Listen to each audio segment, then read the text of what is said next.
Et mes assoiffés, ça y est, c'est parti. 31 jours d'abstinence d'alcool. Le défi de janvier est lancé.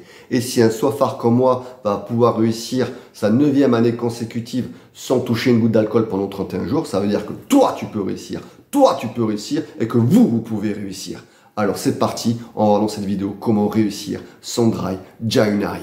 Salut les arceaux, les bois sans soif et les distilleurs. Bienvenue dans la triple dose, l'endroit où vous êtes, chez vous. Et dans cette vidéo, on va voir comment réussir son dry January. Cette vidéo fait suite au lien que j'ai mis dans la description tout en bas, ma première vidéo sur le dry January. Vous saurez tout sur ce dernier de A à Z, ses origines, les différents niveaux que l'on peut rencontrer, lesquels on peut aborder et également tous les bénéfices que l'on peut en retirer. On va faire quand même une petite synthèse dans la vidéo avant de rentrer profondément dans le sujet. Donc au niveau des bénéfices, vous allez pouvoir avoir une peau plus claire et plus saine. Vous allez pouvoir faire baisser votre taux de cholestérol et de glycémie. Vous allez faire des économies. Vous allez éventuellement pouvoir perdre du poids et également vous allez pouvoir jauger votre consommation d'alcool. Au niveau des niveaux, à des différents paliers, vous avez le niveau débutant. Là, il suffit tout simplement de ne plus boire une seule goutte d'alcool pendant 31 jours.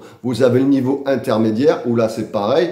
On ne boit pas d'alcool pendant 31 jours, mais par contre, on essaie d'adopter une vie plus saine en mangeant plus équilibré et en évitant les boissons sucrées. Et vous avez le niveau pro, où là, pareil, on va pas boire une seule goutte d'alcool pendant tout le mois de janvier, mais là, par contre, ça va être une détox complète, car on va éviter les glucides et on va ne plus manger de sucre rapide. Voilà, ça va être la vraie détox avec une activité physique en plus.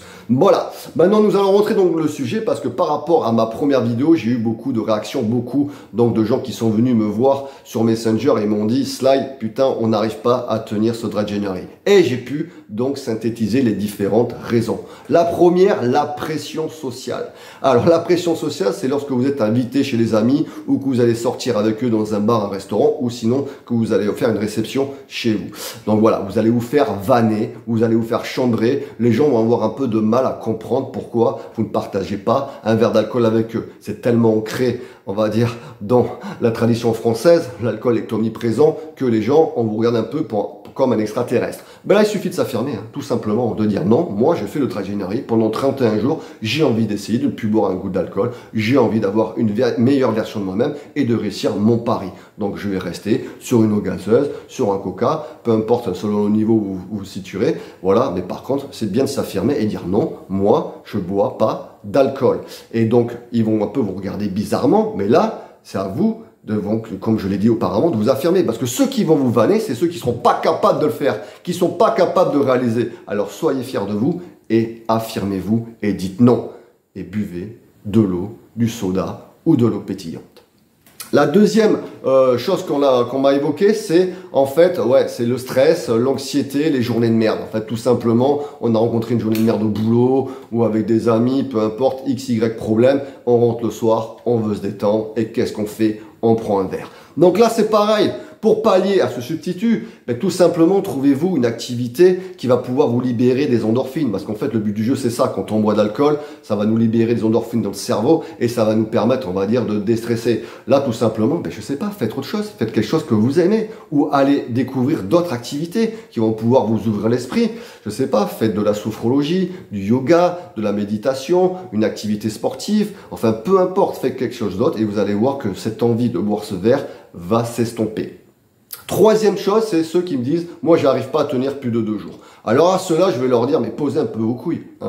Mettez-vous un petit peu de défi dans la vie. Je sais pas, il faut essayer de tenir. C'est bien de temps en temps de se mettre au défi et de réaliser des choses qu'on ne croyait pas possibles. Donc il faut pas craquer au moindre souci, au moindre problème ou parce que j'ai envie de boire ou qu'on pense qu'on est un minable. Non, battez-vous, montrez que vous en avez quand même. Donc, essayez de, pareil, comme je l'ai dit précédemment, de trouver des choses qui vont pouvoir vous divertir et vous éloigner un petit peu de l'alcool. Il ne faut pas non plus toujours être défaite dans la vie. Il faut savoir affronter les choses et avancer. Donc, voilà ce que j'ai à dire. Mais pour tout ça, je pense qu'il faut mettre en pratique une certaine chose. Voilà, une certaine chose, c'est-à-dire comme les bonnes résolutions du début de l'année. Ceux qui disent, moi, j'arrête de fumer au 1er janvier. Je me mets au sport. Je vais arrêter de critiquer les autres. Ça marche jamais, ça. Ça ne marche jamais. Pourquoi ça ne marche jamais? Parce qu'on ne se fixe pas d'objectifs précis. Et pour le Dry January, c'est pareil, ça se prépare. Et pour se préparer, eh bien, vous prenez tout simplement une feuille de papier et vous mettez ce que vous voulez réaliser grâce au Dry January. Ça veut dire, vous voulez perdre du poids? Inscrivez sur votre feuille, moi, je veux perdre entre 2 et 3 kilos. Je veux boire que les week-ends, je veux vraiment réduire ma consommation d'alcool. Ça, c'est mon objectif. Et pour ça, il faut que j'arrive à tenir au moins 15 jours. Et si vous tenez 15 jours, je vous garantis, vous arriverez à tenir les 31 jours. Écrivez les objectifs que vous avez besoin. Vous êtes en mauvaise santé, peut-être que ça va pouvoir améliorer ma santé et je vais voir ce que ça donne au bout de ces 31 jours, comment je me sens dans ma peau. Donc voilà, écrivez les choses, donnez-vous vraiment des objectifs. Et là, vous allez pouvoir vraiment vous accrocher et réussir ce défi. Voilà, en se fixant des objectifs et pas en donnant des paroles en l'air. Donc voilà, pour conclure cette petite vidéo, je voulais vous dire bonne chance à tous. Allez-y, n'hésitez pas à m'envoyer des commentaires, n'hésitez pas à m'envoyer des messages. Vous êtes en difficulté, je vous répondrai, j'ai quelques petites astuces.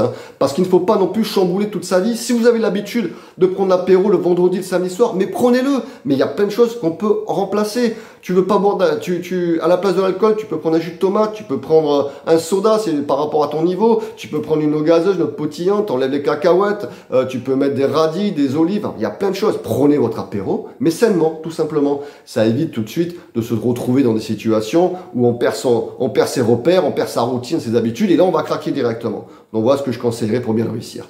Donc voilà, j'espère que vous m'avez bien écouté, j'espère que pour ceux qui vont se lancer, vont pouvoir réaliser le pari. Je compte sur vous, mes assoiffés. Et comme d'habitude, on like, on partage et on s'abonne. Et moi je vous dis à la prochaine les distilleurs. Petite eau gazeuse pour l'occasion.